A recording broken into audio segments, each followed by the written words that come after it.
అత్తయ్య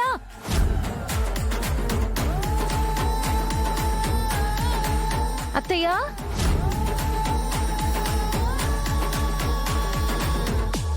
అత్తయ్య భూమి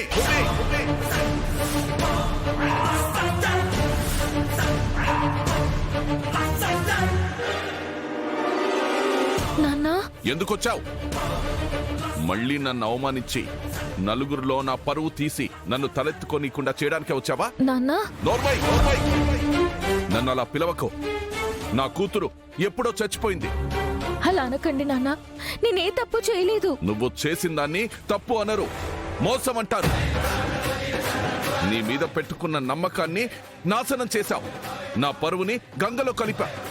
ఇప్పుడు ఈ ఊర్లో కూడా శోభాచంద్రగా నా భార్యకున్న మంచి పేరుని నాశనం చేయాలని చూడకు.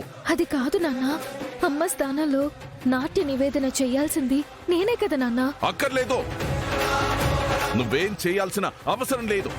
నా కూతురుగా మీ అమ్మకి వారసురాలిగా నాట్య నివేదన చేయడానికి నక్షత్ర ఉంది. తనే చేస్తుంది. తనకి నాట్యం రాదు నాన్న. తను చేస్తుంది. ఆ నమ్మకం నాకుంది. మర్యాదగా నువ్వు ఇక్కడి నుంచి వెళ్ళు. వెళ్ళను నాన్న, నేనే నాట్య నివేదన చేస్తాను. అమ్మకి వారసురాలిగా, రక్తం పంచుకు పుట్టిన మీ కూతురిగా అది నా హక్కు. హక్కుల గురించి, అధికారం గురించి, వారసత్వం గురించి నువ్వు మాట్లాడుకో.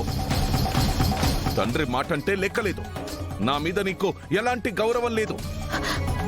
నా ఆవేశం కట్టలు తెంచుకోకముందే నువ్వు ఇక్కడి నుంచి వెళ్ళిపో. నాన్న అది కాదు. వెళ్ళు. అర్థం కావట్లేదా? నా మాటలు వినిపించట్లేదా? వెళ్తావా లేదా?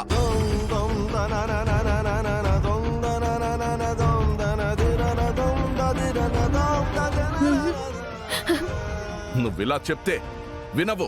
నిన్ను నాన్న నాన్న